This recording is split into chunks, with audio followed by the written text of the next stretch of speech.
बढ़ते आगे, अजित पवार के हादसे में मौत के बाद उनकी पार्टी में नेतृत्व को लेकर अनिश्चितता का माहौल दिख रहा है। एनसीपी की मीटिंग से पहले अजित पवार की एनसीपी में भी दो तरह के विचार दिख रहे हैं।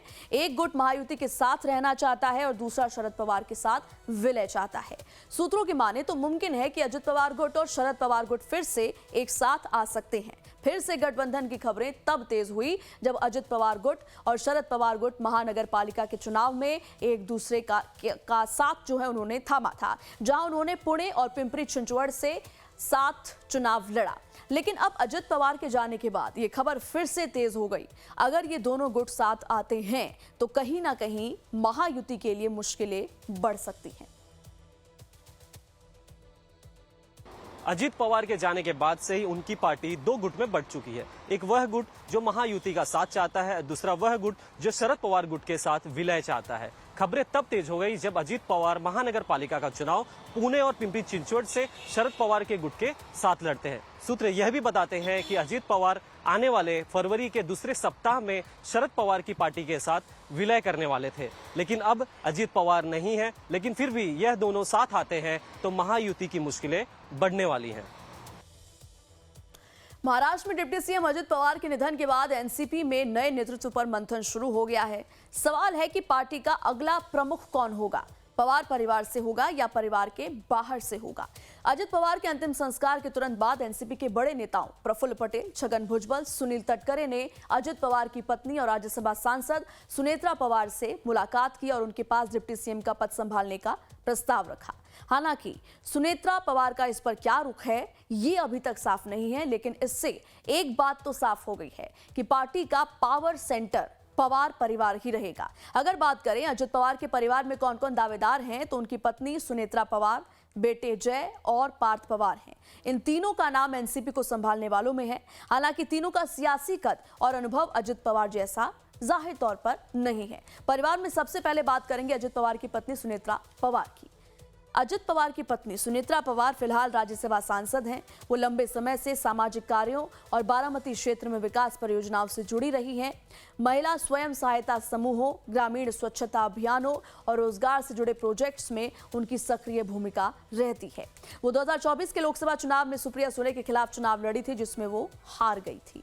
अजित पवार के बड़े बेटे पार्थ पवार को भी संभावित उत्तराधिकारी के तौर पर देखा जा रहा है, लेकिन 2019 में मावल लोकसभा सीट से चुनाव हारने के बाद वो सक्रिय राजनीति से कुछ दूरी बनाए हुए थे। राजनीतिक विश्लेषकों का कहना है कि पार्थ के पास नाम और पहचान तो है, लेकिन अभी उन्हें खुद को साबित करना बाकी है। बावजूद इसके अगर पवार परिवार में से ही किसी को चुनना होगा तो संभव है कि पार्थ पवार को ही चुना जाए। संभव है कि खुद सुनेत्रा पवार पार्थ का ही समर्थन करे, क्योंकि वो पहले से भी कई बार इस बात के संकेत दे चुकी हैं कि पार्थ पवार को राजनीति में आगे बढ़ाया जाए। अजित पवार के छोटे बेटे जय पवार फिलहाल राजनीति में सीमित रूप से सक्रिय हैं। जय पवार संगठनात्मक कामों में नजर आए हैं और बारामती में जमीनी स्तर पर उनकी मौजूदगी बढ़ी है, लेकिन पार्टी के भविष्य के तौर पर उनकी स्वीकार्यता नहीं है। बात अगर परिवार के बाहर की करें कि कौन एनसीपी को संभाल सकता है तो उसमें तीन बड़े नाम सामने आते हैं।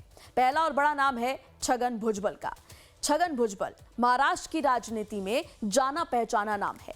उनके पास 40 सालों का राजनीतिक अनुभव है, प्रशासनिक अनुभव है और ओबीसी समाज में उनकी पकड़ अच्छी है। छगन भुजबल अजित पवार के वफादार लोगों में शुमार हैं। छगन भुजबल के बाद दूसरा बड़ा नाम है प्रफुल्ल पटेल का। प्रफुल्ल पटेल अभी एनसीपी के कार्यकारी अध्यक्ष हैं। प्रफुल्ल पटेल का कद राष्ट्रीय राजनीति में बड़ा माना जाता है। दिल्ली में उनकी स्वीकार्यता और अनुभव पार्टी के लिए फायदेमंद हो सकती है, लेकिन राज्य स्तर पर उनका प्रभाव सीमित बताया जाता है। छगन भुजबल, प्रफुल्ल पटेल के बाद तीसरा नाम है सुनील तटकरे का। अगर बात सुनील तटकरे की करें तो वो एनसीपी अजित गुट के प्रदेश अध्यक्ष हैं। कांग्रेस से अपनी राजनीतिक यात्रा शुरू करने वाले सुनील तटकरे बाद में एनसीपी में आए। उन्होंने कई बार विधानसभा चुनाव में जीत दर्ज की, फिर 2019 में उन्होंने लोकसभा चुनाव में जीत दर्ज की थी। इसके बाद पार्टी में फूट के बाद वो अजित पवार के साथ आए और 2024 के लोकसभा चुनावों में फिर से जीत दर्ज की। उनको पार्टी संगठन का मजबूत स्तंभ माना जाता है। वो संगठन चलाने में माहिर हैं। अब देखना होगा कि इन चेहरों में कौन पार्टी की कमान संभालता है। फिर एक ये भी संभावना मीडिया में आ रही है कि एनसीपी के दोनों गुट फिर से एक हो सकते हैं। हालांकि ये कहना अभी जल्दबाजी होगी।